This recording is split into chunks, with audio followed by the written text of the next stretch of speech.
Welcome to Business with Better Business Results. My name is John Whitt, and I'm your host. And today our guest is Scot Shier, and Scot is the president of Quintessential Financial Corporation. Thanks for joining us, Scot. Thank you, John. Looking forward to it. So I really want to have you share where Quintessential Financial Corporation came from, and then why are you in this business, and what's important about it. All right, John. Quintessential Financial does have kind of a unique story behind it in that 23 years ago, I was blessed with the birth of my 5 children, all at one time. Well, not at one time, spread out over 95 seconds. 95 seconds. 95 seconds, the healthiest quintuplets ever born on record.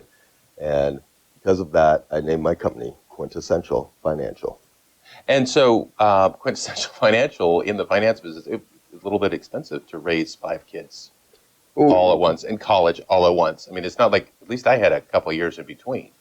We definitely had to learn our budgeting and planning for the future. All right, so let's talk about Quintessential Financial Corporation and what you do.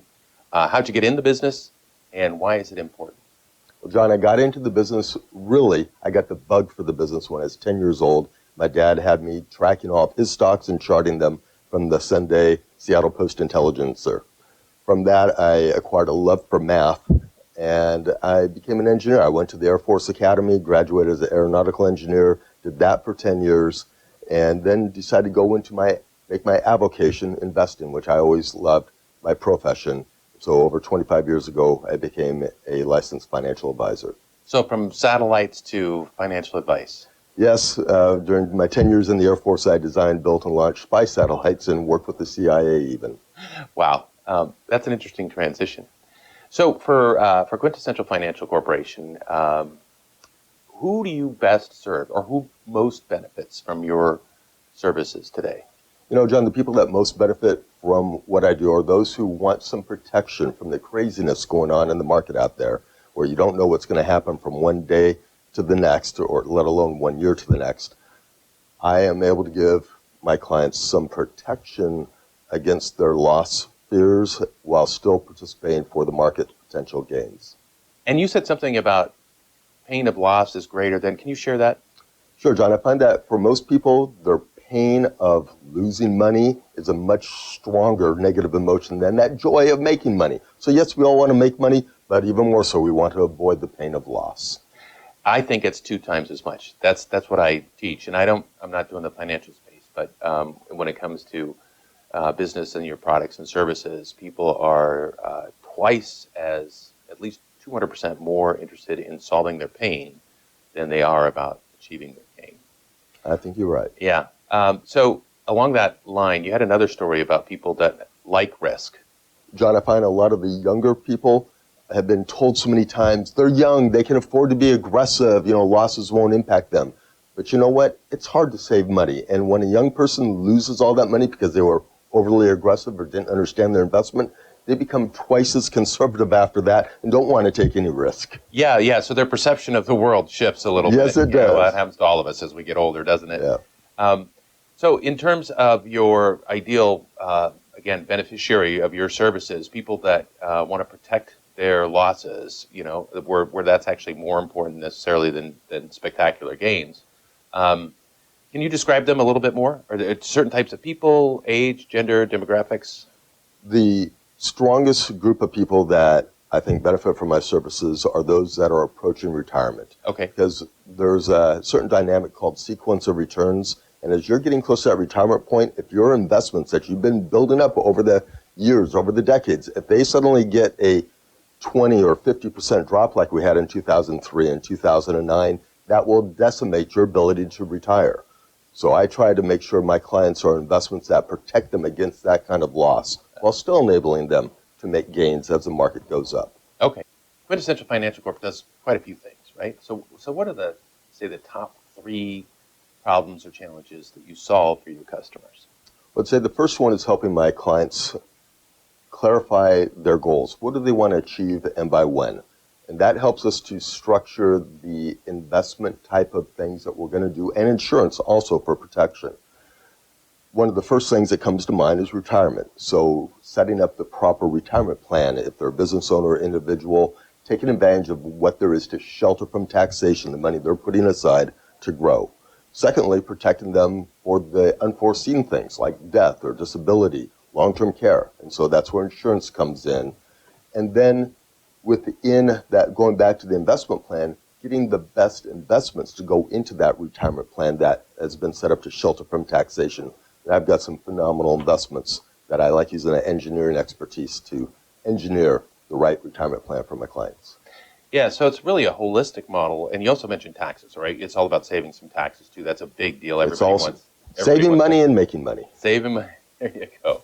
All right, so share a little bit about, from an investment standpoint, maybe, and you were talking about the pain protection. Share a little bit about how you do that. John, one of the things I've learned to help my clients avoid pain while still having the joy of gain in the market is a investment vehicle called structured notes. They're bonds issued by large global banks that we can dial in how much protection against loss the client wants, whether it's 10, 20, 30, 40, 50% or 100% protection. We dial that in, and then on the flip side, we have a participation in the market that may be 100% or could be up to 400%, depending on the kind of note we put together for them. Okay, and even in the holistic thing, you said you help them with their goals. Mm-hmm. What do they want life to look like?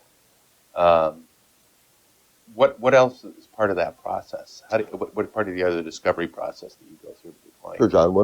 When we meet with a new client, we have a series of questions that we go through with them to identify their risk tolerance, but also identify their goals so that we can, if appropriate, we plug that into financial planning software that helps aggregate everything from Social Security and Medicare and health insurance and retirement savings and longevity and children and college, all of that, because it all factors in to how you can save and grow your money and the liquidity of that money for the future. So we do a financial plan. Yeah, it's comprehensive. It's really what we're talking about. It's almost a life plan. Correct, John.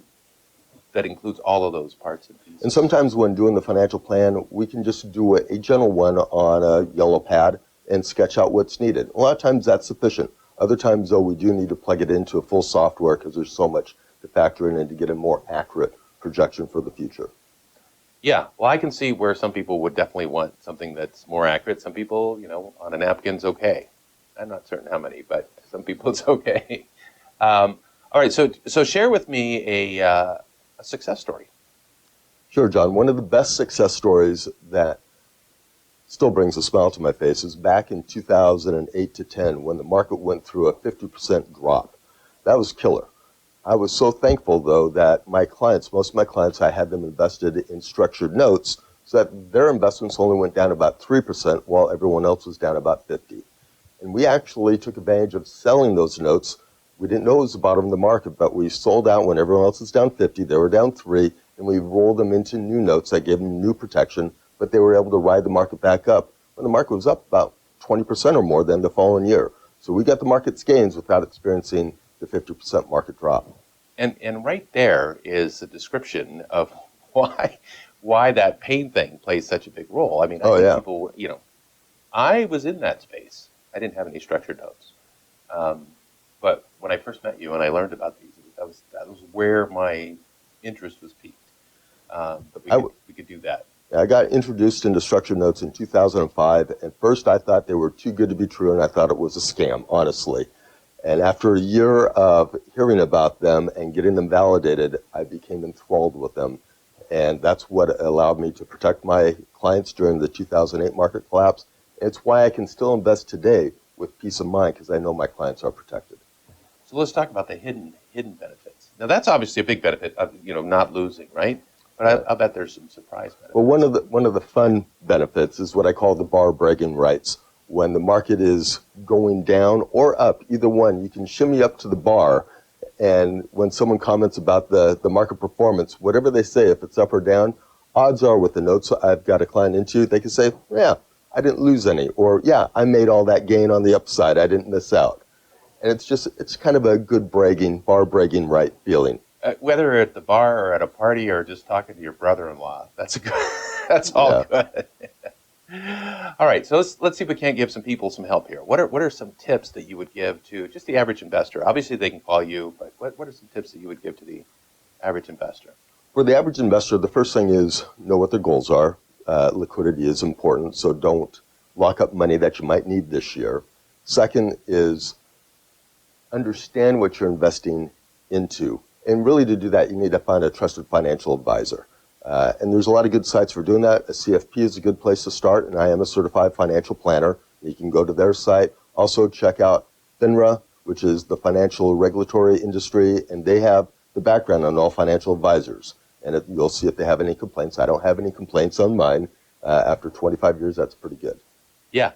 Well, and I guess to me, a lot of these investment vehicles are really complicated. I feel like if I spent the amount of time, I could figure it out. But then I couldn't get all the other things I'm trying to get done.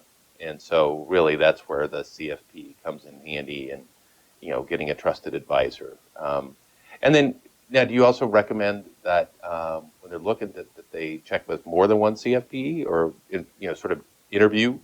I think it's good to interview people. It's also, even when I'm working with clients and I present something to them, I encourage them, if a husband and wife, that they both come in together. And if they're at all concerned, get somebody else to look at it with them that they trust, whether it's a family member or somebody else. I love sharing the story of what we're doing with our clients. So get a second opinion. Sure. Right? This is a big deal. This is your life. Right. I was at a conference yesterday, and they talked about this 8,000 day concept. So 8,000 days is about 22 years. And so, there's your first 22 years where you're, education, growing, that kind of thing. Second 22 years, you're growing your business. The third 22 years, you're kind of wrapping things up and heading into retirement. But now, because we've got people living longer, there's another 22 years. Right. And most people don't have real clarity on what that 22 years really looks like. The first three segments, everybody's, we've been doing this for, since the beginning of time. That last segment we didn't have until recently. And that's why this is so important. Well, it's interesting that most financial advisors have been trained on accumulating wealth, bringing money in, and investing it for growth. Most are not really trained on now how to give that money back to the clients in the retirement years. And it's a whole different mentality of protecting that money from the drops. Because if you're pulling money out and the market drops, that has a devastating effect to pull money out of your accounts when they're way down in value. And we want to protect against that. Right. So you've given us a few tips on what to do. How about some tips on what to avoid? Well, I'd avoid any high-pressure sales pitches, when you get those free dinners, but there's always a lot of pressure to invest now, while the deal's still available. Most deals will still be good next week also. The other thing is, it's good to get a second opinion. A lot of times the spouse is your best second opinion, and if you are married, always have your spouse involved, I suggest. And if you don't have that, or even if you want another one, get a trusted family member or other trusted advisor. Another trusted advisor. Somebody to validate that this is the right thing. And I love explaining what we're doing to people, so I welcome that. Yeah, you've got a lot of confidence in your products and services. Let's talk a little bit about my audience is business owners. Mm-hmm. And you've been running this business for 25 years. So would you mind sharing some of your top lessons learned? I know they're usually from the School of Hard Knocks, but we all appreciate being able to learn from others. Sure. One of the first things that any business owner should be doing is diversifying. The tendency is for a business owner to put all their eggs, all their wealth, all their time into their business, put all their eggs in one basket. Most business owners put everything into the business. Understandable, but they need to splice off a little bit, 10, 15% that they put into that side account, what we call a retirement account, that not only gives them a tax deduction, so they don't pay as much to Uncle Sam, but it also protects it, because most retirement plans carry federally protected asset protection against creditors. So if something happens to the business, that retirement plan is still protected. Mm-hmm. So that's number one and the most important, I think. Second one is also to have other insurance. Business owners, if they have a partner, you better have a buy-sell agreement and insurance to fund that buy-sell agreement. Many people have the buy-sell, but nothing to actually fund it. Disability insurance is important. Also, long-term care insurance, to look at those things. Oh, you never get to decide when stuff happens. No, and what's funny is that most people think, I'm going to retire at age 70. I think like 80% of people retire earlier than they plan to, and it's not their plan. It's forced retirement. Either they're laid off or they become disabled in some way. Something happened. Well, let's take a startup business owner, right? And I just want to get your thoughts on this. They're just getting started. They're not making a lot of money, right? So when do they start taking that 15% out? General rule would be always pay yourself first, so put some amount off to the side. The nice thing is the first account most business owners open up retirement account is a SEP IRA because it's the only one that can be opened up after the fact when they're filing their taxes and their tax man tells them, oh, you had a great year last year, now let's give 40% of it back to the government. And they say, oh, but you can open a SEP IRA and you can put up to 20% of what you made into that SEP IRA. Let's go a little deeper. So the first thing I was looking at is, okay, we got to get to break even, right? If we're not at break even, it's hard to take 15% and put it away. Right. Part of that break even is the salary that you pay yourself. Sure. So out of that salary, 15% can go into the savings account or whatever we're calling that for long-term investment. And then at some point, we ideally make a profit for our business. And then I think what I'm hearing you saying is you're taking 15% of that and plugging it over there as well. So I understand most business owners, when they're starting out and they're not yet to that profitable point, they need to have a side reserve account anyway. And one of the best things to use for that side reserve account is a Roth IRA, because they can pull that Roth money out at any time to help them in the business, but at least it's growing tax-free in the meantime. Okay. All right. So as soon as revenue starts coming in, we're trying to plug some of it into that space. Okay, that's awesome. Thank you. Any other tips for business owners, things that you've learned in your business that would be valuable? So John, another top tip for any business owner, two of them actually. One is they need advisors. They need tax advisors. I'm an investment advisor, I help them, but they need a good bookkeeper and accountant so that they know where their numbers are. And the third one, quite frankly, I know this is self-serving to you, but they really do need a coach, because somebody to help them stay accountable to what they say they're going to do and to give them a different perspective, because it's so easy to get tunnel vision as a business owner. Yeah, even coaches have coaches. I would be a little hypocritical if I said, hey, everybody needs a coach, and I didn't have one. And that outside perspective, because they're trained to look at it from a slightly different perspective. And then, the accountability feature, somebody to hold you accountable. Because as the business owner, you don't report to anybody. Right. And when there's a coach and, you're sharing what's really going on with your business. Sometimes you can't share it with your wife. Sometimes you definitely don't want to share it with your employees. You got to share it with somebody. They say it's lonely at the top. Yeah.